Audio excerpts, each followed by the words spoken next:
Ni kwa nini Yanga walikuwa wanashinikiza baadhi ya viongozi wa bodi ya ligi wajiuzuru akiwemo mwenyekiti wa bodi ya ligi kuu?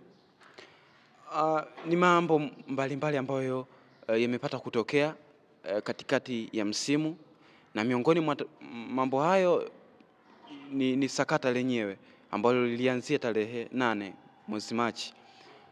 Pale ndio fukufuku lilipoanzia.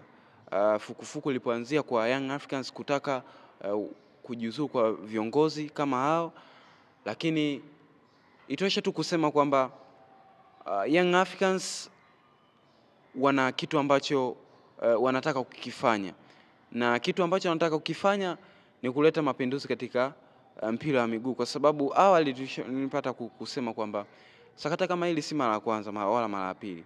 Lakini tukirudi kwa upande mwingine, Simba Sports Club kuna kitu ambacho wao wanataka kukiendeleza. Ni kitu gani? Ni kuheshimu zile taratibu na kanuni pamoja na busara ambazo zinatolewa na mamlaka husika. Lakini Simba kitu ambacho nakiamini ni kucheza kwa mchezo nambari 184. Lakini mpaka hivi sasa hajatoa taarifa kuonyesha kama watacheza huo mchezo.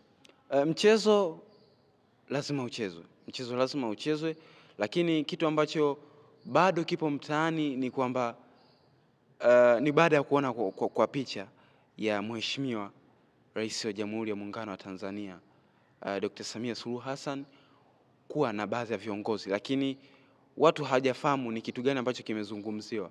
Lakini watu wanachokiamini kwamba mchezo utachezwa kupitia zile busara za mama yetu, kwa maana Rais wa Jamhuri ya Muungano wa Tanzania.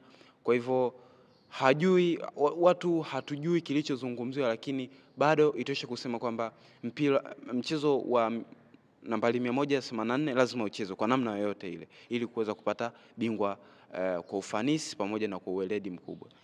Unaweza kumsaidia mtazamaji hapo ambaye pengine haelewi ile tukio la jana lilikuwa kwa nini? Kwa sababu tunafahamu wewe uko katika tasnia ya habari na una vyanzo vingi vya habari.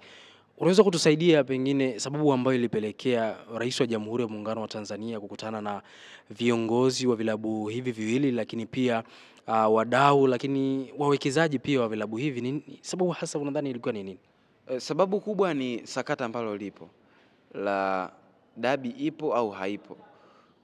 Wengine wanasema hatuchezi, wengine wanasema mchezo lazima uchezwe. Kwa hivyo ukiangalia jambo kama hili hapa ni kwamba Young Africans